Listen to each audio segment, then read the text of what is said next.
তখন কিন্তু ধরাসতী ভিক্ষার উদ্দেশ্যে ভিক্ষার ঝুলি স্কন্ধে নিয়ে তিনি কিন্তু বেরিয়েছেন। তো জানিস শ্রীদাম, সেদিন কিন্তু আমি একজন মুদি দোকানি হয়ে আমি কিন্তু রাস্তার একটি মোড়ে বসেছিলাম। তো সেখানে কি ছিল, আমার চাউল ডাউল তন্ডুলাদি যা কিছু প্রয়োজন সবই কিন্তু ছিল। তাই সেদিন ধরামা এসে আমাকে দেখে বলেছিল যে, দোকানি আমাকে কিছু তন্ডুল দান করবে, আমার গৃহে অতিথি আছে, আমি অতিথি সৎকার করতে চাই, কিন্তু আজ আমার গৃহে কিছু নাই। তা সেদিন আমি বলেছিলাম যে, হ্যাঁ মা, আমি তোমাকে দিতে পারি যদি এর সঠিক মূল্য তুমি দিতে পারো। তা আমার মা সেদিন বলেছিল, আমার কাছে তো কোনো কড়ি নেই, কোনো পয়সা নাই, আমি কিভাবে তোমার মূল্য দেব। তখন বলেছিল, মা তোমার কাছে যা আছে তাই তুমি দাও। তা বলেছিল, কি আছে আমার কাছে, বা তখন বলেছিল, তোমার একটি অঙ্গ কেটে আমাকে দান করো, তবে আমি তোমাকে তার বিনিময়ে তন্ডুল দান করব। তখন আর মা বলেছিল যে, এই শরীরের উপর, এই দেহের উপর, এই মনের উপর শুধুমাত্র আমার স্বামীর অধিকার রয়েছে, আমি তার নিকট থেকে অনুমতি নিয়ে আসি। তখন কিন্তু পিতা দ্রোণের নিকট গিয়ে আমার মা অনুমতি নিয়ে এসে, আমার মা কি করেছে, ধারালো ছুরি দিয়ে তার একটি স্তন কেটে আমাকে বন্ধক দিয়েছিল। সেদিন কিন্তু আমি আমার মাকে সে অতিথি সেবার জন্য তন্ডুল দিয়েছিলাম। তা সেদিন তন্ডুল দিয়েছিলাম বটে, আমার মা অনেক কষ্ট করে সেদিন রন্ধন ক্রিয়া সেরে আমাকে যখন সেবা দিতে গেল, তখন মায়ের এই অঙ্গ থেকে রুধির ধারা ওই ঘরের মেঝেতে পড়ে পড়ে গেল। নারদ মুনি বলেছিল, প্রভু এ গৃহে সেবা করা যায় না, কেননা এ যে রজস্বলা। তখন ওই মা কি করেছিল জানিস, মা তার শরীর থেকে কাপড়খানা উন্মোচন করে দিয়ে বলেছিল, বাবা তোমরা যা ভাবছো আমি তা নই, যার ধারা একবার ঊর্ধ্বমুখী হয়েছে, যার ধারা কোনোদিন নিম্নমুখী হয় না, সে রজস্বলা হয় কি করে। আমি এইভাবে আমার নিজের অঙ্গ বিক্রি করে আমি তোমাদের জন্য সেবার ব্যবস্থা করেছি, তাই তোমরা দয়া করে সেবা গ্রহণ করো। তা আমি সেদিন কৃষ্ণ বলেছিলাম যে, মাগো আমি তোমার বেদনা দূর করে দিই। সেদিন আমি যখন তার শ্রী অঙ্গে আমার হস্তখানা স্পর্শ করতে গিয়েছিলাম, সেদিন কিন্তু মা আমাকে বলেছিলেন যে, শোনো কৃষ্ণ, তুমি তো এতক্ষণ ধরে অতিথি বেশে এসেছিলে, এখন যখন তুমি স্বয়ং রূপে এসেছো, তবু আমি তোমাকে বলি, এই শরীরের উপর শুধুমাত্র দুজনের অধিকার আছে, এক হচ্ছে আমার পতির আর এক হচ্ছে আমার পুত্রের। যদি সত্যকার অর্থে আমার মনের বেদনা, আমার দেহের বেদনা নয়, আমার মনের বেদনা যদি দূর করতে হয়, তাহলে আমার পুত্র রূপে এসে আমার এই বাম স্তনের স্তন তুমি পান করো, সেদিন আমার বেদনা দূর হবে, আমার কোনো কষ্ট থাকবে না। জানিস শ্রীদাম, আজ সে মায়ের সেই কথা রক্ষার জন্য আমি কিন্তু এই পৃথিবীতে এসেছি। আমার মা যশোদার স্তন পান করি, শুধুমাত্র ওই বাম স্তনই আমি পান করি। তা সেই মা যতক্ষণ পর্যন্ত আমাকে অনুমতি না দিচ্ছেন আমি যেতে পারছি না, তাই তোকে বলছি আমার মাকে নিন্দা করিস না। তাহলে কৃষ্ণকে পুত্র রূপে পাওয়ার জন্য মায়ের যে কত কষ্ট করতে হয় দেখেন। এবার আসি, শ্রীদাম কি বলেছিল। শ্রীদাম বলেছিল যে, কৃষ্ণ তুই যে তোর মায়ের কথা বলছিস, তুই কি জানিস আমাদের মা কি করে থাকে। দেখেন, প্রেম এতটা, মানে মাধুর্যের প্রেম এতটা গাঢ় যে একটি যদি ক্রমে ক্রমে যদি বৃদ্ধি পেতে থাকে, তাকে দেখে পাশাপাশি আরেকটিও ক্রমান্বয়ে বৃদ্ধি পেতে থাকে, উত্তরোত্তর বৃদ্ধি পায়, কোনোটি কমে না, এই জন্য মাধুর্য শ্রেষ্ঠ। তা শ্রীদাম সেদিন বলেছিল, জানিস কৃষ্ণ, তোর মায়ের কথা তুই বললি, আর আমাদের মা কি করে জানিস, আমাদের মা সকাল সকাল আমাদেরকে সাজিয়ে গুছিয়ে পাঠিয়ে দেয় এগিয়ে, যে যা কৃষ্ণকে দর্শন করে আয়। তা কৃষ্ণ, আমার তো মনে হয় তোর মায়ের থেকে আমার মায়েদের গুণ কোনো অংশে কম নয়, কারণ এই পৃথিবীতে সেই মায়ের ধন্য মা, যে মা তার সন্তানকে সকাল সকাল সাজিয়ে গুছিয়ে কৃষ্ণ দর্শনের জন্য গিয়ে দিয়ে আসে, সেই মায়ের তুলনা পৃথিবীতে হয় না। তা আমি মনে করি, তাই এই পৃথিবীতে কৃষ্ণকে লাভ করতে গেলে যতটুকু ভজন সাধন করতে হয় একজন মাকে, ঠিক তেমনই ভজন সাধন করতে হয় একজন কৃষ্ণ ভক্তকে পুত্র রূপে পাওয়ার জন্য। দুজনের কারো ভজন সাধন কম নয়। তাই এই যে কথাটি বলতে যাচ্ছিলাম, যে ভগবান অনন্ত কোটি বিশ্ব ব্রহ্মাণ্ডের মালিক, তারও কিছু অভাব থাকে গো মা। অভাব থাকে কি, যদি অভাব না থাকবে, মায়ের কাছে ননি চেয়েও খেত না, বন্ধুদের কাছে ফল চেয়েও খেত না, আর ভক্তগণের নিকটে গিয়ে ভিক্ষার ঝুলি কাঁধে করে ভিক্ষাও করতো না। অভাব আছে আমার গোবিন্দের, সেই অভাবের কারণে কিন্তু আমার গোবিন্দ বারংবার ভক্তরূপে পৃথিবীতে আসেন। তাহলে গোবিন্দের এই যদি অভাব থাকে, আমাদের কি না কি অভাব আছে। তো দেখেন, সেই গোবিন্দ ভক্তগণ হচ্ছেন আপনারা। যে ভগবান মহাপ্রভু বলে গেছেন যে, ঈশ্বর স্বরূপ ভক্ত তার অধিষ্ঠান, ভক্তের হৃদয়ে সতত কৃষ্ণের বিশ্রাম। যে ভগবান তার অভাব মেটানোর জন্য আপনাদের মতো ভক্তগণের হৃদপদ্ম অনাহতে যেখানে আপনারা রেখেছেন আসন পেতে আমার গোবিন্দের জন্য, সেই আসনে এসে আমার গোবিন্দ বিশ্রাম নিয়ে থাকেন, নিজের অভাব পূরণের জন্য আমি আপনাদের সেই হৃদয় থেকে একটুখানি প্রার্থনা জানাচ্ছি, দয়া করে আমাকে একটুখানি আশীর্বাদ করুন। সেই আশীর্বাদ প্রার্থনা করছি। যে কথা এখন বলতে যাচ্ছি শ্রীমদ্ ভগবদ গীতার কথা। ভগবান শ্রীকৃষ্ণের সমস্ত ঐশ্বর্য বীর্য যা কিছু থাক না কেন, ভগবান শ্রীকৃষ্ণকেও ভক্ত আদেশ করে থাকেন। এটি কিন্তু আমার আলোচনার মধ্যে ছিল আত্মনিবেদনের জন্য। কুরুক্ষেত্র রণাঙ্গনে দাঁড়িয়ে ভগবান শ্রীকৃষ্ণ যখন অর্জুনের রথখানা নিয়ে পাণ্ডব পক্ষে দাঁড়িয়ে আছেন, এখানে একটি কথা বলে যায়, পাণ্ডবগণ পশ্চিম দিকে মুখ করে দাঁড়িয়ে আছে, আর কৌরবগণ পূর্ব প্রান্তে পশ্চিম মুখ দিয়ে দাঁড়িয়ে আছেন। যুদ্ধের জয় পরাজয় এখানে সুনিশ্চিত হয়ে গেল। পাণ্ডবগণ দেখছে পূর্ব দিগন্তে উদিত ভানু, নবসূর্য, নবদিগন্ত, উদয়মান ভবিষ্যৎ, আর কৌরবগণ দেখছে ভবিষ্যৎ অস্তমিত হয়ে যাচ্ছে। এখানে কিন্তু জয় বিজয় সুনিশ্চিত হয়ে গেল। যারা পুঙ্খানুপুঙ্খভাবে মহাভারত আস্বাদন করেছেন তারা বুঝতে পারবেন। তো ভগবান শ্রীকৃষ্ণকে অর্জুন আদেশ করেছিলেন। এখানে এই আদেশ শব্দ উচ্চারণ করলে অনেকে মনে মনে ভ্রান্ত ভাবে বলতে পারেন যে কমলেশ, তুমি আদেশের কথা কেন বললেন? ইসকনের শ্রী গীতা যথাযথতে বলা আছে, শ্রীমদ্ ভগবদ গীতা যথাযথতে বলা আছে, হ্যাঁ ভগবান শ্রীকৃষ্ণকে আদেশ করা হয়েছিল। আদেশ করলে ভগবান শ্রীকৃষ্ণ অত্যন্ত তৃপ্ত হন যদি ভক্ত আদেশ করে থাকেন। কি আদেশ করেছিলেন? সেনয়ের উভয়ের মধ্যে রথং স্থাপয়মে অচ্যুত, 19 এবং 20 নম্বর শ্লোক, প্রথম অধ্যায়। ইয়াবদেতাং নিরীক্ষ্যহং যুদ্ধকামান অবস্থিতান। হে কৃষ্ণ, আমার এই রথখানা নিয়ে উভয় সৈন্যের মাঝখানে গিয়ে স্থাপন করো। আমার বিপরীত পক্ষে এবং আমার পক্ষে কারা যুদ্ধ করতে উৎসুক হয়েছে এই কুরুক্ষেত্র রণাঙ্গনে সমবেত হয়েছে, আমি উভয় পক্ষের সেনাগণকে নিজ নয়নে দর্শন করতে চাই। ভগবান শ্রীকৃষ্ণ অর্জুনের কপিধ্বজ রথখানা নিয়ে যখন উভয় সৈন্যের মাঝখানে গিয়ে স্থাপন করলেন, অর্জুন বিপরীত পক্ষের সৈন্যগণের দিকে তাকিয়ে দেখলেন তার পরম পূজ্য পিতামহ বিশ্বদেব, পরম পূজ্য গুরুদেব দ্রোণাচার্য, মাতুল শ্বশুর ভ্রাতাগণ প্রত্যেকেই অবস্থিত। তখন অর্জুন বলেছিলেন যে কৃষ্ণ, আমি কাদের সঙ্গে যুদ্ধ করতে এসেছি? আমি তো তাকিয়ে দেখছি প্রত্যেকে আমার মিত্র, কেউ তো আমার শত্রু নয়। আমি কাদের সঙ্গে যুদ্ধ করবো? এই যুদ্ধে আমি কি সুখ লাভ করব? এই যুদ্ধে এসে যদি আমি এই যোদ্ধাগণকে হত্যা করে বা তারা যদি আমাকে হত্যা করে, এখানে কিন্তু কেউ শান্তি লাভ করতে পারবে না। তাই আমি কি মনে করি? আমি মনে করি এই যুদ্ধের অবসান এখানেই ঘটিয়ে আমি বনে বনে গিয়ে, আমরা 5টি ভাই দ্রৌপদীকে আমাদের মা কুন্তিকে নিয়ে বনে বনে গিয়ে গাছের ফলমূল, বৃক্ষলতা এবং পাতা এগুলো আস্বাদন করে ভিক্ষা করে জীবন যাপন করব। তখন কিন্তু ভগবান শ্রীকৃষ্ণ অর্জুনকে একটু একটু করে বোঝাইতে লাগলেন যে অর্জুন, তুমি এখন এই বিষম সময়ে তোমার মধ্যে ক্লৈবত্য চিন্তা চেতনার উদয় কেন হলো? ভগবান শ্রীকৃষ্ণ শ্লোক ধরলেন দ্বিতীয় অধ্যায়, কুতস্তা কস্মলম ইদং বিশ্বমে সমুপস্থিতম অনার্য দুষ্টম স্বর্গম অকীর্তি কর্ম অর্জুন। হে অর্জুন, এই বিষম সময়ে তোমার মধ্যে অনার্য জনচিত চিন্তা চেতনার উদয় কি করে হলো? তুমি ওঠো, জাগো, তুমি একজন বীর, তুমি যোদ্ধা, স্মরণ করো তুমি শক্তির তো নয়, তোমাকে যুদ্ধ করতেই হবে। তখন কিন্তু অর্জুন এই রূপ ধারণ করলেন। এই যে রূপটা ভগবান শ্রীকৃষ্ণের চরণ কমলে আর নিজের সখা হিসেবে নয়, এবার ভালো মন্দ কি হতে পারে সমগ্র গীতা এই একটি শ্লোকের মধ্যেই নিহিত।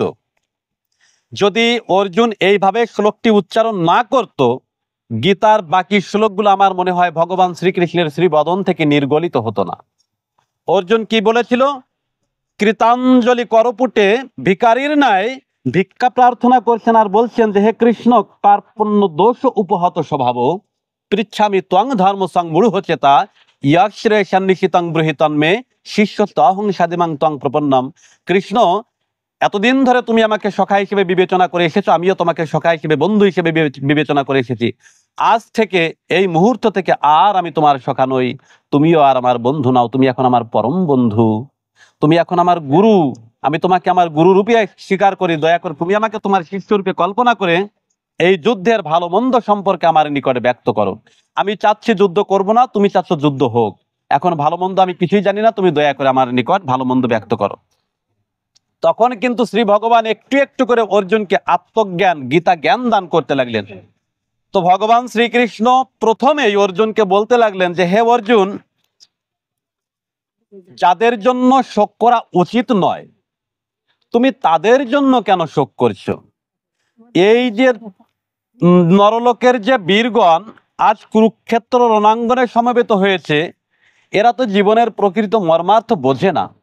প্রকৃত মর্মার্থ না বুঝে ওরা আমার বিপক্ষে দাঁড়িয়েছে। আচ্ছা, ভগবান শ্রীকৃষ্ণ তো যোদ্ধা নন, ভগবান শ্রীকৃষ্ণ তো যুদ্ধ করবেন না, তাহলে ভগবান শ্রীকৃষ্ণের বিপরীতে দাঁড়ানো মানেটা কি?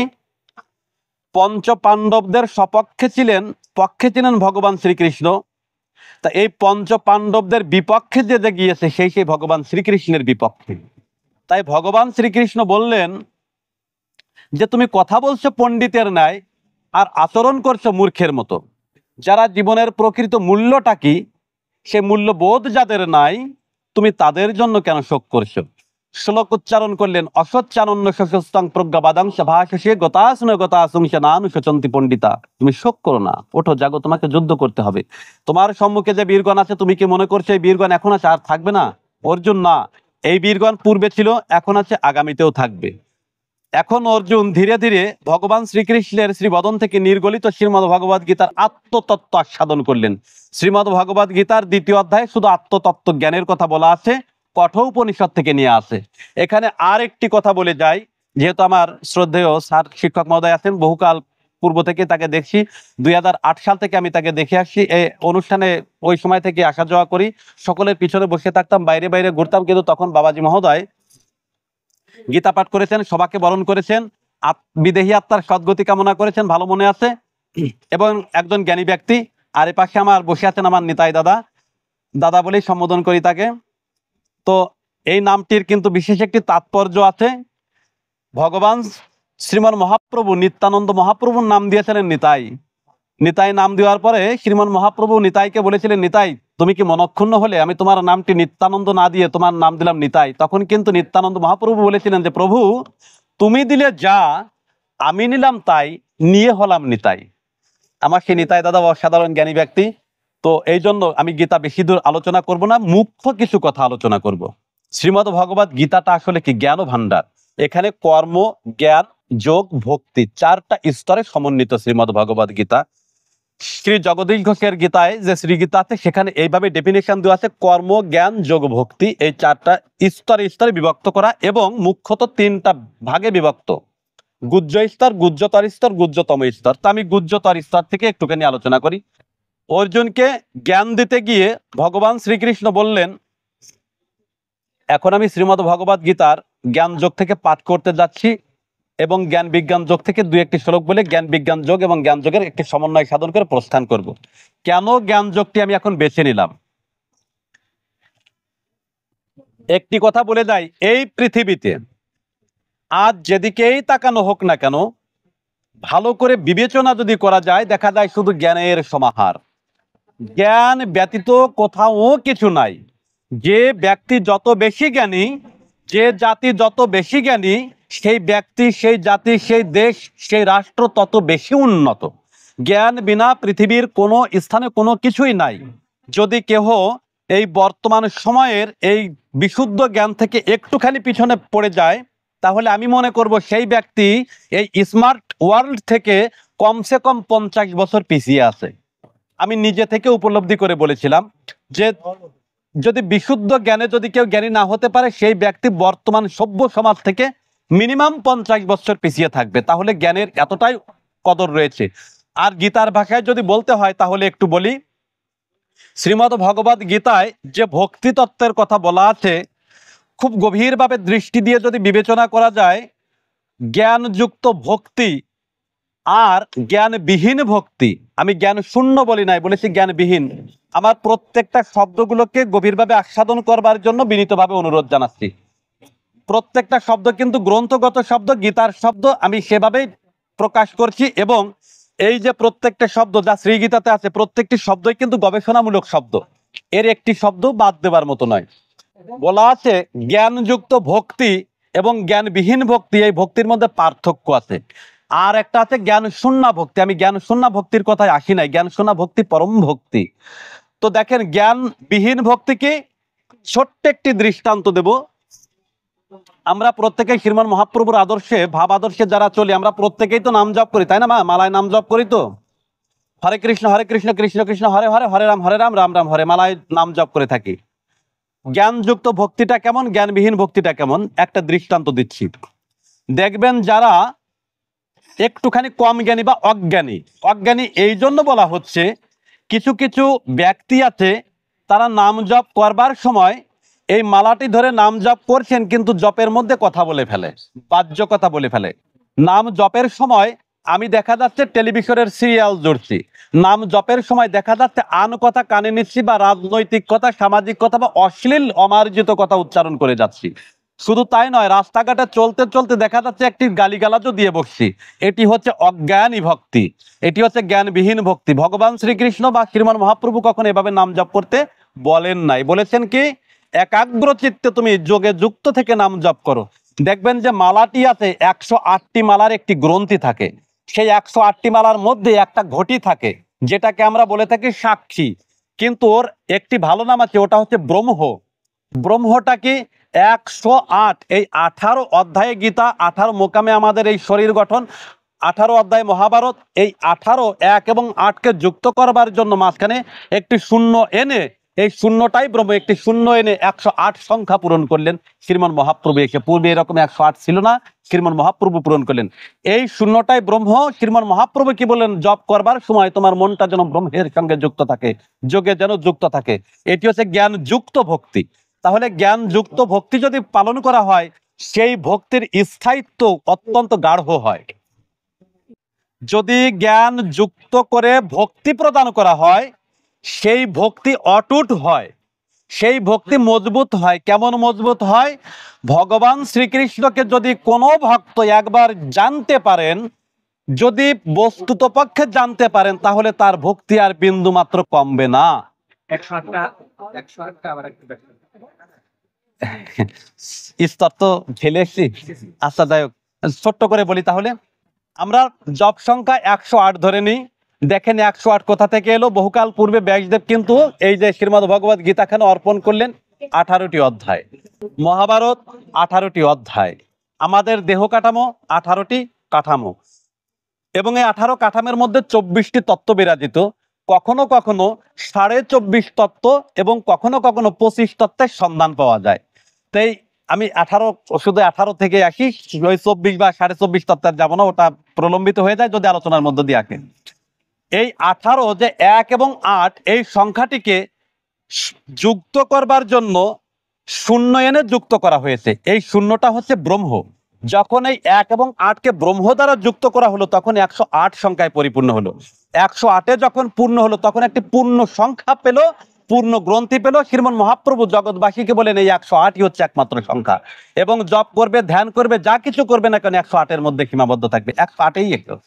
আপনি 16 মালাও যদি জপ করেন, গুণে দেখবেন 108-এর বাইরে আপনি যেতে পারছেন না। এই জন্য 108 এভাবেই যুক্ত হলো। বাবা, এই পর্যন্তই থাক, আমি অন্য প্রসঙ্গে, যদি 108-এর অন্য কোনো ব্যাখ্যা যদি অন্য কখনো সময় হয়, আশীর্বাদ করবেন যেন বলতে পারি, তখন অবশ্যই বলবো।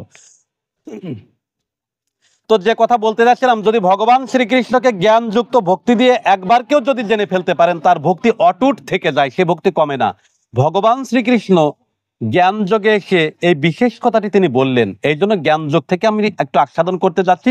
জ্ঞান যোগের অত্যন্ত গুরুত্ব রয়েছে।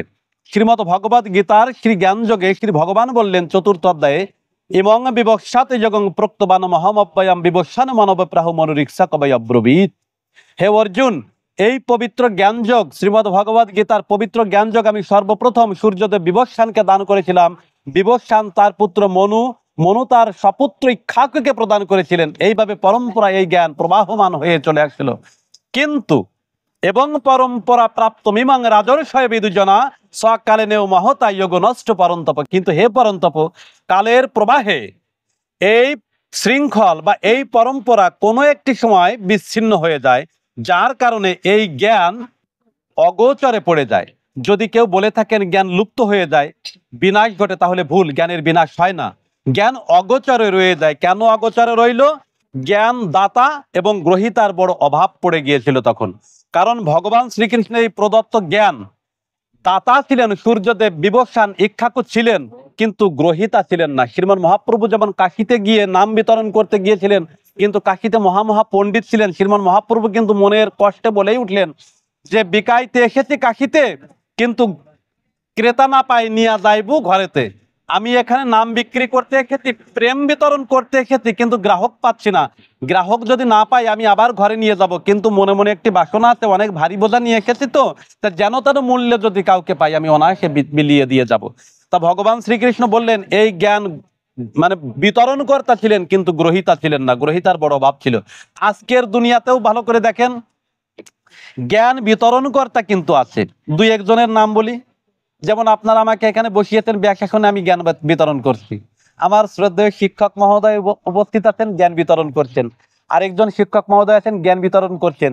ওই যে দাদা আছেন, জ্ঞান বিতরণ করছেন। বিতরণ কর্তা আছেন কিন্তু গ্রহীতার কর্তা কিন্তু খুব কম। কেন গ্রহীতার কর্তা কম? দেখেন, যে জ্ঞানের কথা আজ আমার স্যারেরা আমার মতো বয়সী ছেলেদের বলবেন বলে মনস্থির করে এসেছেন, সেই আমার বয়সী ছেলেরা কোথায়, আমার বয়সী মেয়েরা কোথায়? আমি মনে করি এই 10-12 থেকে শুরু করে 40-এর নিচে পর্যন্ত বয়সের যে সকল ইয়াং জেনারেশন আছে, এই জ্ঞান তাদেরকে আহরণ করা উচিত। কেন বাবা, আপনাদের আর কতটা দিন বাকি আছে বলতে পারেন? আমার এই যে নিতাই দাদা আছেন, আমার স্যার আছেন, একটা মানব জীবনকে যদি 4টি ভাগে ভাগ করা যায়, 3 ভাগ শেষ, কালের প্রবাহে সেই 3 ভাগ চলে গেছে, আর 1টি ভাগ পড়ে আছে। এই ভাগ তারা মনে মনে চিন্তা করেছেন, তাই তো আমাদের অবর্তমানে এই সমাজ, এই জাতিকে কে রক্ষা করবে? এই যে শ্রীমদ্ ভগবত গীতার বাণী আছে, বাণীকে কে রক্ষা করবে? তাহলে আমরা বিতরণ করে দিয়ে যাই। কাদের মাঝে দেব? যুব সমাজের মাঝে দেব। যেখানে বিবেকানন্দ ব্রহ্মচারী বলেছিলেন যে আমি যুব সমাজের উপর আস্থা রাখি, তাহলে আমার স্যারেরাও তো সেই যুব সমাজের উপর আস্থা রাখেন। এই জন্য যুব সমাজের মাঝে জ্ঞান বিতরণ করে দিতে চেয়েছেন। কিন্তু ভালো করে তাকিয়ে দেখুন তো, প্রত্যেকটা অনুষ্ঠানে সে যুব সমাজ কোথায় হারিয়ে গিয়েছে। আপনারা মা জননী আছেন, আপনাদের বৃদ্ধা বয়স 40+, মানে 40+ বয়স, এই যে 40 ঊর্ধ্ব বয়স, এই বয়সে এই জ্ঞান এখন আপনারা আহরণও করতে পারবেন না বা ধরেও রাখতে পারবেন না। এই নিয়ে আপনি আপনাদের জীবনে কিছু করতে পারবেন না বলে শ্রীমান মহাপ্রভু আপনাদের জন্য নাম জপ দিয়ে গেছেন। কিন্তু আমরা শক্তির বাহক ধারক, আমাদের জন্য এই জ্ঞান। এই পৃথিবীতে যুব সমাজ পারে একটি নতুন সূর্যকে উদয় করতে, যুব সমাজ পারে বিপ্লব ঘটাতে, যুব সমাজ পারে নতুন কিছু তৈরি করতে। এই জন্যই তো এই বিতরণ কর্তাগুলো বারবার আমাদের এই আসরে ছুটে আসেন। তাই আমি বারবার আহ্বান করি, আপনারা যারা পিতামাতা আছেন, আপনাদের গৃহে যে সন্তানাদি আছে, নিমন্ত্রণ থাক বা না থাক, দয়া করে আপনাদের সন্তানগণকে পাঠিয়ে দেবেন অনুষ্ঠানে। এখান থেকে যেন কিছু নিয়ে যায়। নিয়ে গেলে কি হবে? সমাজ, জাতি, দেশ সব রক্ষা পাবে। ভালো করে তাকিয়ে দেখুন বর্তমান প্রেক্ষাপটে তাকিয়ে আমাদের সমাজ ব্যবস্থা কেমন। এতটা বিশৃঙ্খল পরিণতিতে, মানে পরিবেশে পরিণত হয়েছে, যা আজ থেকে 10 বছর আগে এরকম ছিল না। আজ থেকে 10 বছর, মানে সেই বিগত 10 বছর পূর্বে যা ছিল, আজকের দুনিয়াতে কিন্তু তার আমূল পরিবর্তন ঘটে গেছে। আমি কমলেশ ব্যাখ্যানে বসে যদি বলি এটা একটা ভবিষ্যৎবাণী হতে পারে, কিন্তু এটাই বাস্তবভাবে মনে রাখবেন। আমি 10 বছরের কথা বলবো না, আগামী 4 থেকে 5 বছর পরে সমাজের করুণ হাল হবে। আমি আমার এই বয়সে, এই 5 বছর বয়সের শিশু থেকে শুরু করে 80 ঊর্ধ্ব বয়সের প্রত্যেকটি স্তরের মানুষের সঙ্গে আমি মেলামেশা করে থাকি। কার মনে কি আছে কিনা আছে আমি খুব ভালো মতো আস্বাদন করেছি। আমি দেখেছি সমাজের খুব বেহাল অবস্থা। শুধুমাত্র 5টা বছর যেতে দেন, এই সমাজ আর থাকবে না, খুব করুণ পরিণতি হবে। আমার স্যারেরা তো হা হতাশ করে মরে, বারবার বলে কমলেশ তোমার মতো ছেলেদেরকে চাই, বিজন তোমাদের মতো ছেলেদেরকে চাই, যাদেরকে একটু গঠন করে যাব, যারা নাম গুণাগুণ করতে পারবে। এখানে স্যারেদের আনন্দ আছে কেন?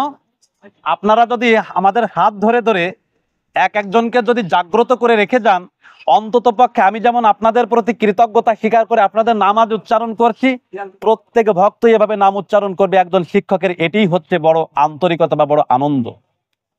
তা যে কথা বলতে যাচ্ছি, সেই জ্ঞান আহরণ করতে হবে, আস্বাদন করতে হবে জ্ঞানীদেরকে, এই যুবকদেরকে। কি জ্ঞান আস্বাদন করতে হবে? ভগবান শ্রীকৃষ্ণ এমনি এমনি বলেন না এই জ্ঞান অগোচরে রয়ে গেল, কারণ গ্রহীতার অভাব ছিল। তো যখন অর্জুন যখন বললেন যে আচ্ছা কৃষ্ণ, তোমার জন্ম হলো 81 বছর পূর্বে, ভগবান শ্রীকৃষ্ণ যখন কুরুক্ষেত্র রণাঙ্গনে দাঁড়িয়ে শ্রীমদ্ ভগবত গীতা উৎকলন করলেন, তখন তার বয়স 81 বছর। গতকাল একজন মহৎ এসে বলে গিয়েছেন, মনে রেখেছি, এবং মহাভারতে আছে, ভাগবতে আছে। আর বর্তমান না জানার কোনো কিছু নেই। এখনকার যুগে যদি কোনো ভক্ত কোনো ব্যক্তিকে যদি প্রশ্ন করে থাকেন, না জানার কিছু নেই। এই যে ছোট্ট একটা স্মার্টফোন আছে, এতেই সব বলে দেয়। ভগবান শ্রীকৃষ্ণ 81 বছর বয়সে জ্ঞান দান করেছিলেন গীতা। তো অর্জুনের জিজ্ঞাসা হইল যে আচ্ছা কৃষ্ণ, সূর্যদেব বিবস্বানের জন্ম হলো বহুকাল পূর্বে, কতকাল পূর্বে তার ঠিক নাই, কোটি কোটি বছর পূর্বে। তোমার জন্ম হলো সেদিন, তাহলে তুমি কি করে এই পরম জ্ঞান সূর্যদেব বিবস্বানকে দান করতে পারো? দয়া করে আমাকে বলো। আমি তোমার এই কথায় বিভ্রান্তিতে পড়ে যাচ্ছি। এই কথাটি বলবার কারণটা কি? আচ্ছা, ভগবান শ্রীকৃষ্ণ কেন অর্জুনকে প্রথমে কথা বললেন না? দেখেন, অর্জুনের কিন্তু মনে সন্দেহ কাজ করছে। এই সন্দেহ হওয়াটা স্বাভাবিক কথা। ভগবান শ্রীকৃষ্ণকে অর্জুন কোনোদিন পরমেশ্বর বলে বা ভগবান বলে স্বীকার করে নাই বা বোঝে নাই। তা ভগবান শ্রীকৃষ্ণকে অর্জুন কোনোদিন পরমেশ্বর বলে স্বীকার করে নাই বা বোঝে নাই, এটি ভগবান শ্রীকৃষ্ণ জানতেন এবং জেনে তিনি সেই পরম গুহ্য তত্ত্ব একেবারে শুরুতেই বলতে পারেন নাই। কেন বলতে পারেন নাই? বললে অর্জুন বিশ্বাস করবে না। তাই একটু একটু করে বিশ্বাস করানোর জন্য ভগবান একটু একটু করে তার স্বরূপ দর্শন করাচ্ছেন অর্জুনকে। তা এই কথা যখন বলা হলো যে কৃষ্ণ তুমি আমার নিকট বলো যে সূর্যদেব বিবস্বানের জন্ম হলো বহুকাল পূর্বে, তোমার জন্ম হলো বহুকাল পরে এসে, তুমি কি করে এই জ্ঞান সর্বপ্রথম সূর্যদেবকে দান করতে পারো? তখন কিন্তু ভগবান শ্রীকৃষ্ণ অর্জুনকে বলেছিলেন যে হে অর্জুন, বহুনাং বহুনিমে ব্যতীতানি জন্মানি তব চার্জুন তানি অহং বেদ সর্বাণী নতং বেত্থু পরন্তপ। হে পরন্তপ, তোমার এবং আমার বহুবার জন্ম হয়েছে, কিন্তু তোমার কিছুই মনে নেই। কালোর গহ্বরে তুমি প্রত্যেকটি জন্মের কথা ভুলেই গিয়াছো, কিন্তু আমি প্রত্যেকটা জন্মের প্রত্যেকটা মুহূর্তের কথা মনে রেখেছি। তোমার কিছু মনে নেই, আমার মনে আছে। হে অর্জুন, আমি জন্ম নেই। কিভাবে জন্ম নেই? আমি প্রকৃতিকে আশ্রয় করে পৃথিবীতে আসি। এই পৃথিবীর এই যে প্রকৃতি আছে, সেই প্রকৃতি আমার অংশ। প্রকৃতিকে আমি আমার লোমকূপে ধারণ করে থাকি। প্রকৃতি আমাকে ধরতে পারে না, ছুঁতে পারে না। আমি নির্লিপ্ত, নির্বিকার এবং ওই কি বলে একেবারে সমস্ত গুণের ঊর্ধ্বে। তথাপিও যখন আমি পৃথিবীতে আসি, প্রকৃতি সাম অধিষ্ঠায়, আমি প্রকৃতিকে আশ্রয় করে অধিষ্ঠান করি। পৃথিবীতে এসে আমি কি করি? আমার দুটো মুখ্য কারণ আছে। তার প্রথম একটি কারণ ইয়দা ইয়দা হি ধর্মস্য গ্লানির্ভবতি ভারত অভ্যুত্থানম অধর্মস্য তদাত্মনাং সৃজাম্যহম পরিত্রাণায় সাধুনাং বিনাশায় চ দুষ্কৃতাম ধর্ম সংস্থাপনার্থায় সম্ভবামি যুগে যুগে। ধর্মে গ্লানি, অধর্মে হয়ে যাবে বাড়, হেনকালের জন্ম মোর জানো তত্ত্ব সার, দুষ্টের দমনার সাধুর রক্ষণে যুগে যুগে জন্মি আমি ধর্ম সংস্থাপনে। এই হচ্ছে একটি কারণ। আর একটি কারণ আছে আমি পৃথিবীতে আসি। আর একটি কারণ কি? দিব্য কর্মের আদর্শ দেখাইয়া এই মনুষ্যগণকে আমি দিব্য জন্মের সন্ধান দিয়ে থাকি। সেই দিব্য কর্মের আদর্শ কি? ভগবান শ্রীকৃষ্ণ কিভাবে পৃথিবীতে আসেন দেখেন। বললেন অর্জুনকে, ভগবান শ্রীকৃষ্ণ বললেন যে হে অর্জুন, আমি পূর্বে জ্ঞানের কথা বলেছিলাম না, যে জ্ঞান পবিত্র এবং এই জ্ঞান একবার যদি কেউ লাভ করে তার আর কোনো অভাব থাকে না। ভগবান শ্রীকৃষ্ণ এবার এই শ্লোকে বললেন হে অর্জুন, জন্ম কর্ম চমে দিব্যম এবং ইয় ব্যক্তি তত্ত্বত ত্যক্তা দেহং পুনর্জন্ম নৈতি মামেতি সো অর্জুন। হে অর্জুন, আমার এই দিব্য জন্ম এবং কর্ম সম্পর্কে যদি কেহ একবার তত্ত্বতভাবে জানতে পারেন, মানে বিস্তারিত বা পরিপূর্ণ বা পুঙ্খানুপুঙ্খ ভাবে বা গভীরভাবে আস্বাদন করতে পারেন, তার আর পৃথিবীতে আসা যাওয়া করা লাগে না। হয়ে গেছে নাকি? পৃথিবীতে আসা যাওয়া করা লাগে না, অর্থাৎ সে পরিপক্ক রূপে জ্ঞানী ব্যক্তিতে পরিণত হয়। এই জন্য আমি তোমাকে বলছি তুমি জ্ঞান অর্জন করো। হে অর্জুন, তুমি জ্ঞান অর্জন করবে বটে, কিন্তু জ্ঞান অর্জনের কিছু উপায় বলছি কিভাবে অর্জন করতে হয়। ভগবান শ্রীকৃষ্ণ উপায় দেখিয়ে দিয়ে গেলেন। এই যে দেখেন শ্রীমদ্ ভগবত গীতার পাতা যে ছবিটা আছে, এমনি এমনি জ্ঞান অর্জন করা যায় না। যদি কোনো ব্যক্তি, সে আমি কমলিশী হয়ে আজ যেই মহান হোক না কেন, যদি মনে মনে চিন্তা করে থাকে আমি এই জ্ঞান অহংকার বশত অর্জন করব, আমার শক্তি আছে, ক্ষমতা আছে, ঐশ্বর্য আছে, বীর্য আছে, ধন আছে, মান আছে, যশ আছে, প্রতিপত্তি আছে, আমি এই জ্ঞান একাকী অর্জন করব, কোনোদিন সম্ভব নয়। কিভাবে অর্জন করতে হবে? ভগবান শ্রীকৃষ্ণ উপায় দেখিয়ে দিয়ে গেলেন। বললেন কি? তৎবিদ্ধি প্রণিপাতন পরিপ্রশ্নন সেবয়া উপদেক্ষণ তিতে জ্ঞানং জ্ঞানীন তত্ত্বদর্শিন। হে অর্জুন, তুমি প্রথমত যিনি তত্ত্বজ্ঞানী ব্যক্তি তার নিকটে যাবে, গিয়ে কি করবে? কৃতাঞ্জলি করপুটে প্রণাম করিবে, তাকে সেবা করিবে। তোমার সেবায় যদি তিনি সন্তুষ্ট হয়ে থাকেন, তারপরে তুমি তাহাকে প্রশ্ন করিবে, তিনি তোমার প্রশ্নের যথাযথ উত্তর দিবেন, তুমি জ্ঞান লাভ করিতে পারিবে। হে অর্জুন, তোমাকে বারংবার কেন এই জ্ঞান লাভের কথা বলছি জানো? শুনে রাখো। নহি জ্ঞানেন সদৃশং পবিত্রম ইহ বিদ্যতে তৎস্বয়ং যোগ সংসিদ্ধ কালেন আত্মনি বিন্দতি। জ্ঞান অপেক্ষা ইহ জগতে, জ্ঞানের সমতুল্য পবিত্র বস্তু ইহ জগতে আর কিছুই নাই। তা আমি মনে করি ভগবান শ্রীকৃষ্ণ শুধু ইহ জগতের কথা বলেছেন আমাদের অর্জুনকে বোঝানোর জন্য। আর আমি মনে করি যে শুধু ইহ জগতে নয়, কোন জগতে জ্ঞানের সমতুল্য পবিত্র বস্তু আর নাই। এবং অর্জুনকে ডাক দিয়ে বললেন হে অর্জুন, এই যে কুরুক্ষেত্র রণাঙ্গনে আমি তোমাকে উপস্থিত করেছি যুদ্ধ করবার জন্য, তুমি যদি মনে করে থাকো অপি চেতসি পাপেভ্য সর্বেভ্য পাপকৃতম সর্বং জ্ঞান প্লবেনৈব বৃজিনং সন্তরিষ্যসি, তুমি যদি মনে করে থাকো পৃথিবীতে যত প্রকার পাপী আছে সমস্ত পাপীদের থেকেও তুমি অধিক পাপী, তথাপিহ তোমার মধ্যে যদি পরম পবিত্র বিশুদ্ধ জ্ঞানের উদয় হয়, তাহলে সেই বিশুদ্ধ জ্ঞানের বিশুদ্ধ প্লাবনে তোমার সমস্ত পাপ স্খলিত হয়ে যাবে, তুমি পরম পবিত্র রূপে রূপ ধারণ করতে পারবে। স্যার, তাহলে কি দেখেন এই জ্ঞান তাহলে কত পবিত্র, কিভাবে পাপ স্খলন হবে? ভগবান শ্রীকৃষ্ণ বলেন, হে অর্জুন, যথৈধাংসি সমৃদ্ধ অগ্নির ভস্যস্যাৎ কুরুতে অর্জুন, জ্ঞানাগ্নি সর্বকর্মাণি ভস্যস্যাৎ কুরুতে তথা। হে অর্জুন, সম্মুখ ভাগে প্রচন্ড প্রজ্বলিত অগ্নি যেমন সমস্ত কাষ্ঠখণ্ডকে পোড়াইয়া ভস্যস্যাৎ করিয়া তোলে, একবার ভেবে দেখুন, যখন বনে দাবানল লাগে, শুকনো কাঠ, ভেজা কাঠ, কোনো কাঠকেই কিন্তু আগুন পরোয়া করে না, সবগুলোকে পোড়াইয়া ভস্যস্যাৎ করিয়া তোলে। ঠিক তেমনি ভগবান বললেন, প্রচন্ড রূপে প্রজ্বলিত অগ্নি যেমন সমস্ত কাষ্ঠখণ্ডকে পোড়াইয়া ভস্যস্যাৎ করিয়া তোলে, ঠিক তেমনি বিশুদ্ধ জ্ঞানের প্রচন্ড প্লাবনে তোমার সমস্ত পাপ বিশুদ্ধ হয়ে যাবে, কোনো পাপ থাকবে না, তোমার সমস্ত কর্মের শৃঙ্খল কর্তন হবে। হে অর্জুন, এই জন্য আমি তোমাকে বলছি তুমি এই জ্ঞান অর্জন করো। তবে তুমি একটি কথা মনে রেখো, অজ্ঞস্য অশ্রদ্ধামাস্য সংশয়াত্মা বিনশ্যতি। অজ্ঞ ব্যক্তি, অশ্রদ্ধাবান ব্যক্তি এবং সংশয়াত্মা ব্যক্তি, এরা কোনোদিন এই পরম জ্ঞান লাভ করতে পারে না। এদের না ইহ জগতে না পরজগতে, কোন জগতেই এরা শান্তি লাভ করিতে পারে না। পরজগৎ বলে একটি জগৎ আছে, সেই জগতের কথা আমাদেরকে মনে করতে হবে। আমি কোথা থেকে এসেছি, কোথায় এসেছি, কোথা থেকে এসেছি, কোথায় এসেছি, আবার কোথায় যাব, এটি আমাদের ভাবতে হবে। অসীম সরকার তার কীর্তনের মাঝে গেয়ে যাচ্ছেন, কোথা হতে আসিয়াছি, কোথা হতে আসিয়াছি আমি বা কাহার, যাই ভুল হয়ে গেছে, মনে নেই, পরবর্তী মনে পড়লে বলবো।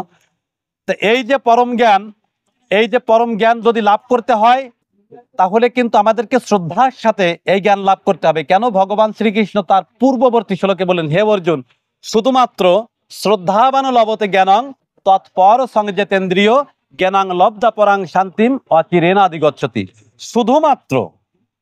শুধুমাত্র শ্রদ্ধাবান ব্যক্তি এই পরম জ্ঞান লাভ করিতে পারেন।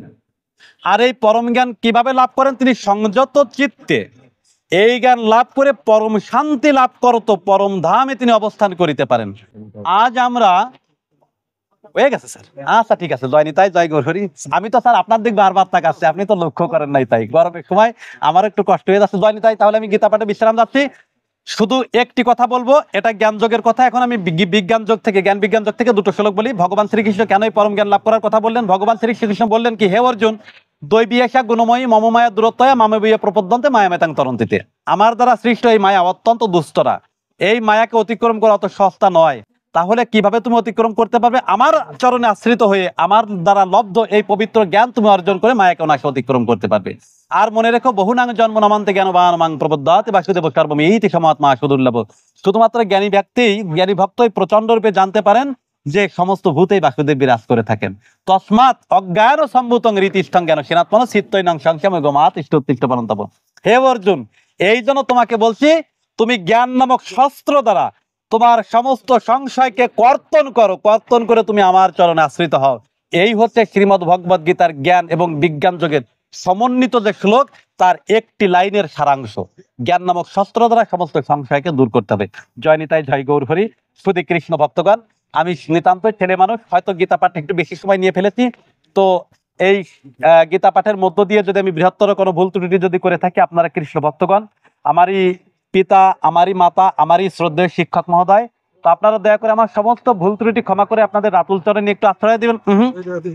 আমি আপনাদের চরণে আশ্রয় চাই না বাবা, আপনাদের চরণের নিচে যে ধুলি থাকে, সেই ধুলির নিচে দয়া করে আমাকে একটুখানি আশ্রয় দিবেন। আমি আপনাদের চরণ পরে আশ্রয় চাই না, সেই ধুলির নিচে আমাকে একটুখানি আশ্রয় দিবেন। আর আশীর্বাদ করবেন, পৃথিবীতে যতটা কাল বেঁচে থাকি আমি যেন আপনাদের মতো ভক্তগণের সঙ্গে এসে সঙ্গ করতে পারি, আপনাদের চরণ ধুলি যেন সর্বাঙ্গে মাখতে পারি। এই বলে আমি আমার গীতা পাঠ এখানে বিশ্রাম রাখছি। স্যার, মাহাত্ম বলবো নাকি? জানি তাই, গীতা পাঠ করলে গীতা মাহাত্ম বলতে হয়। তো শুধু গীতার গুজ্জ নাম কয়টি বলি? শ্রীমদ্ ভগবদ গীতা শ্রীকৃষ্ণের জন্য সংবাদ শ্রী গীতা মাত্র শ্রী ভগবান বাচন। ওম গঙ্গা গীতা চ সাবিত্রী সীতা সত্তা পতিব্রতা ব্রহ্মবলী ব্রহ্মবিদ্যা ত্রিসন্ধ্যা মুক্তিগেহিনী অর্ধমাত্রা চিদানন্দা ভবগ্নি ভ্রান্তিনাশিনী বেদত্রয়ী পরানন্দা তত্ত্বার্থ জ্ঞান মঞ্জুরি ইত্যেতানি জপে নিত্যং নরনিশ্বর মানুষে জ্ঞান সিদ্ধিং লবে নিত্যং তথান্তে পরমং পদম ওম ইয়াদক্ষরং পরিভ্রষ্টং মাত্র হীনং চয়ৎ ভবেৎ তস্যার্মং ভবতু পূর্ণং তৎপ্রসাদশ্বরেশ্বর সর্বে ভবন্ত সুখিনঃ সর্বে সন্তু নিরাময় সর্বে ভদ্রাণি পশ্যন্তু মা কচিৎ দুঃখ ভাগ ভবে। হরে কৃষ্ণ হরি বল হরি বল। জয় নিতাই জয় গোবিন্দ। তোমায় প্রীতিতে প্রেমানন্দে হরি বল।